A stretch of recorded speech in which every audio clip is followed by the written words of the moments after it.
My friends, when navigating this life, there are only two ways that you can see it. You can see things as in unity or things in separation. We can all be one under God, all children of God. This earth is given to us to take care of and move in unity. When I do actions, I'm really just doing actions to another version of myself. When I think thoughts and send things up, it's all in one unified field that we're all a part of. It's all unity, it's all God, it's all connected, excuse my hiccups. Or there's separation. The separation says, I am an ego, I am a being that is separate from all the rest of existence in life, therefore I need to protect myself and my people. This is where we get into a lot of problems with where religion is at, is that my people, they're my people. Everyone else needs to go away because they're burning in hell. Or even then, we need to actually exterminate, get rid of these people, because if we do that, then our people will be safe. So you create an enemy and then you can use religion. That fundamentally is separatist. You know, obviously that's not the meaning of the term separatist, but I'm saying you can either be in unity or separation. That is the crux of what I feel like a lot of these issues are, is it's us and them. Even when it comes down to at your level of people you know and your coworkers and things. Are you moving in a way that's like against, that's not even like the best way to put it. Are you fighting your coworkers and people in your life over like arbitrary things like right or left, blue, whatever? Like, are we fighting these things like, oh, you wore a Trump hat, I'm gonna fight, oh, you're Turning Point USA, or this and that. It's like, we're still living in division. And who profits off of division? The people who are using this division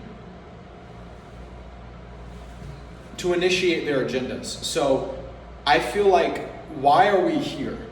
We are here to heal the division in all of us.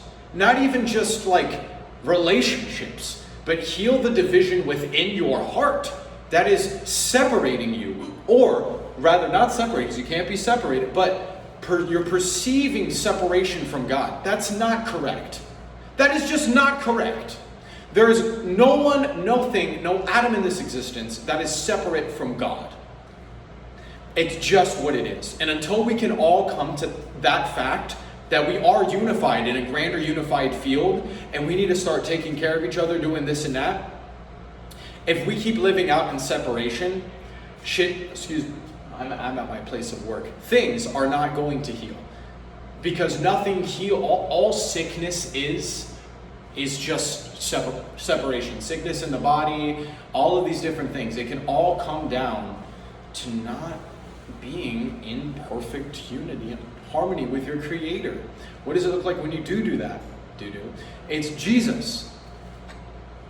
Jesus was what an omnipresent, perfect God came in. Like, you don't have to like believe me. Like, if a God was all loving, he would come down and feed the homeless and help the poor, and Jesus didn't even come to try to start a religion. He just embodied what God was, what it was to be in that unity field. And we were so stuck in our separation that we killed him. Because you can't come and say, oh, I'm God, we're all God, we're all doing this. No, because that threatens my ego, my identity. These Philistines who came and said, no, I'm separate and I am the law, and the religious law that we follow, that's what God is. No.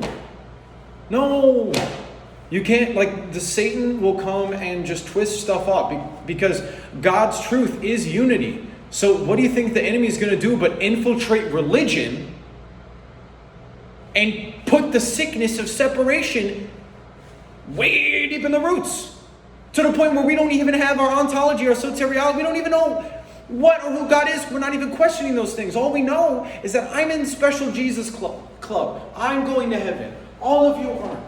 I'll pray for you, brother. But that's the only way. It's just, you got to confess with your mouth that that a historical event happened. And if you confess with your mouth and believe in your heart that a historical event happened, then you won't die and be tortured forever. Do we not see how ludicrous these things are? But we're so stuck in the separation that we can't take a step back and be like, what would it even look like if God was all loving, all powerful, all knowing, all wise, and ever present? We don't think about that because we see the book and we're like, this is what I'm going to use to go kill those people. That is the most perverse thing I've ever heard of. You have turned my Father's house into a den of murderers, thieves, robbers. This is my dad. You guys are taking what my dad, our dad, is, and twisting it into the most satanic. God is a God of life, God is a God of health, God is a God of all these things.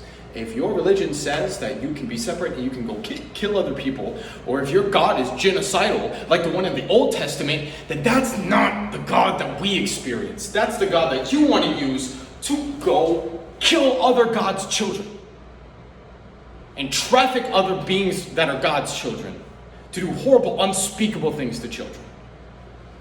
It's all like, I'm not saying that like if you're using the Bible, you're going to be doing all these things. I'm saying that the core issue here is separation. Because if you're separate, I can do all of these things, and you don't matter. Because I and my God matters, my ego, my self-defense. When did Jesus ever do that? When did Jesus say, actually take me off this cross? That is what unconditional love did. And that's what we did to unconditional love. And what we're still doing to unconditional love. So, I love you guys, but Jesus came into the temple with a whip. And I'll teach you that in Sunday school. Flip the table of the current corrupt system of the temple. My hiccups are still killing me. So that's what we're doing, ladies and gentlemen. We're flipping some tables, okay? So, what can you do?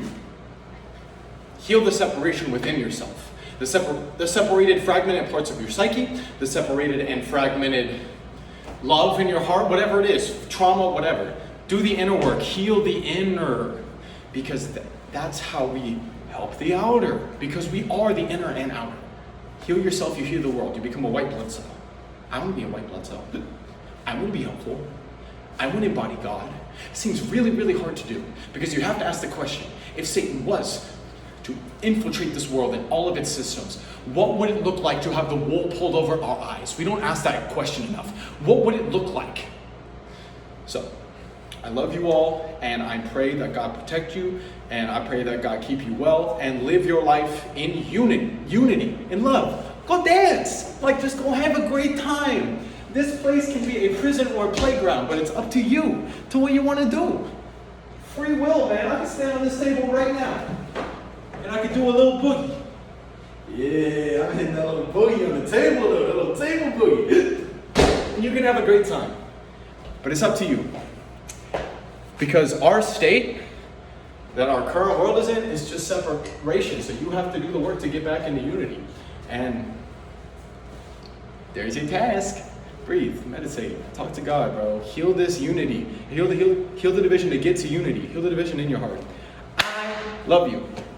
Very passionate one today, but I think that's the crux of a lot of what's happening on this earth and in this world. It's separation versus unity, baby. Which one are you going to choose? Godspeed.